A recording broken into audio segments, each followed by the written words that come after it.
एक शिकायत बार बार है नौजवानों को रोजगार की, और हर जगह ये बात उठती है कि जितने रोजगार आपने वादा किया था उतने रोजगार नहीं दे पाए। रजत जी, देखिए मैं इससे सहमत नहीं हूं। देखिए 5 साल में से 3 वर्ष हमारे प्रदेश में ईमानदारी से काम करने के बीते, 2 वर्ष हम लोगों के केवल कोविड प्रबंधन में लगे हैं। लेकिन इन 5 वर्षों में हमने जितनी सरकारी नौकरी दी, देखिए केवल नौकरी के ऐड निकाल देने से नौकरी नहीं मिल जाती है। नौकरी एक पारदर्शी व्यवस्था के साथ हर यूथ को नौकरी मिल जाए, उनकी प्रॉपर ट्रेनिंग हो जाए, उनका प्लेसमेंट हो जाए और उसकी सैलरी उसके परिवार तक पहुंचने लग जाए, ये पूरी प्रक्रिया होती है। हमने 5 साल में 5 लाख से अधिक नौजवानों को सरकारी नौकरी दी है। एक मैं इस बात को कह सकता हूं, 2003 से लेकर के 2017 तक, इन 14-15 वर्षों तक सपा बसपा सपा की सरकार रही। इन लोगों ने 14-15 वर्षों में जितनी नौकरी नहीं दी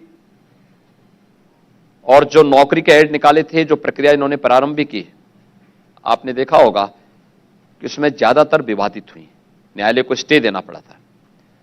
हम लोगों ने ये जो नौकरी निकाली पूरी पारदर्शी तरीके से, क्योंकि देखिए मेरी पहले दिन से धारणा थी कि अगर कहीं भेदभाव करोगे, यूपी के किसी नौजवान के साथ कहीं खिलवाड़ होगा, उसके साथ अन्याय होगा, तो वह संस्था जिम्मेदार होगी, जो संस्था इस परीक्षा से जुड़ी होगी। और हमने कार्रवाई भी की, कुछ मामलों में बहुत सख्त कार्रवाई की। एक मामले में तो मैंने पूरी व्यवस्था को भंग करके जितने उस परीक्षा के साथ जुड़े हुए लोग थे सबको मैंने उठा करके बंद कर दिया, जेल के अंदर डाला। मैंने कहा यूपी के नौजवानों के साथ खिलवाड़ करने की कोई छूट नहीं होनी चाहिए तुम्हें। हां, इस प्रक्रिया को और तेजी के साथ आगे बढ़ाने की भी आवश्यकता है। जैसे हम लोगों ने नॉन गजेटेड जो से ग्रुप 2 की और ग्रुप 3 की जितनी भी पोस्ट हैं, इन सब के लिए कॉमन एलिजिबिलिटी टेस्ट हम लोगों ने यूपी के अंदर आयोजित कर लिया है। 25 लाख से अधिक बच्चे उसमें बैठे हैं, उसका रिजल्ट बहुत जल्दी आने वाला है। हम लोगों ने अन्य प्रक्रियाओं को भी तेजी के साथ आगे बढ़ाया है। कोविड उसमें बाधक बना है, अन्यथा हम लोग इससे भी कई ज्यादा भर्तियां कर किए होते। ये सरकारी नौकरी है, हमने 70 लाख रोजगार देने की बात की थी, और मैं आपको इस बात को कह सकता हूं कि हमने 2 करोड़ से अधिक लोगों को रोजगार यूपी के अंदर उपलब्ध कराया है। इसलिए उपलब्ध कराया है क्योंकि हम लोगों की जो लॉ एंड ऑर्डर की स्थिति है यूपी के अंदर, इसमें सुधार हुआ है। आज मैं कह सकता हूं कि यूपी के अंदर देश का और दुनिया का हर बड़ा निवेशक यूपी के अंदर निवेश करना चाहता है। 2017 के पहले कोई नहीं आना चाहता था, जो था वो भागना चाहता था।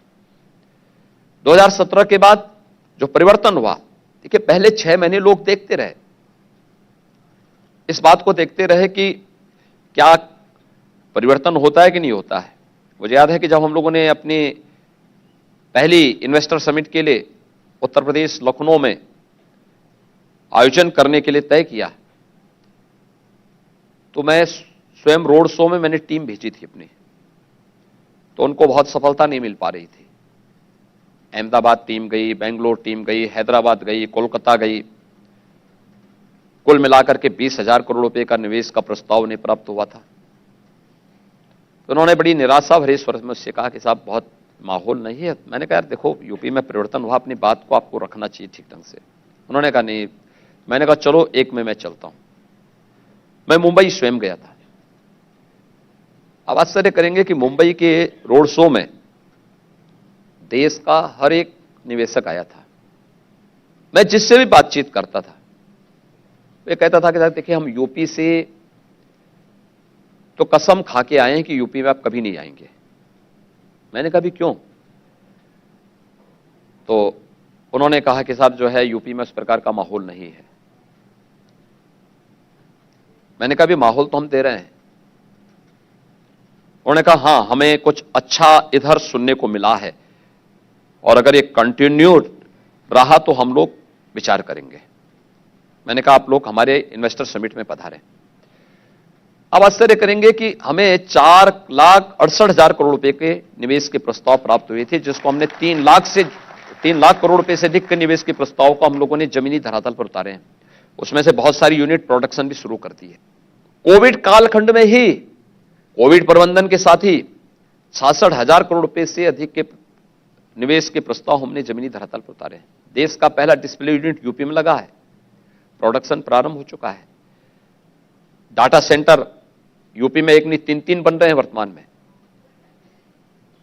और ये कोरोना अगर बीच में ब्रेकर नहीं बनता तो अब तक हम लोग देश की क्या दुनिया की सबसे बड़ी फिल्म सिटी उत्तर प्रदेश में लेकर के आ गए होते हैं। बड़ी हलचल है इसकी।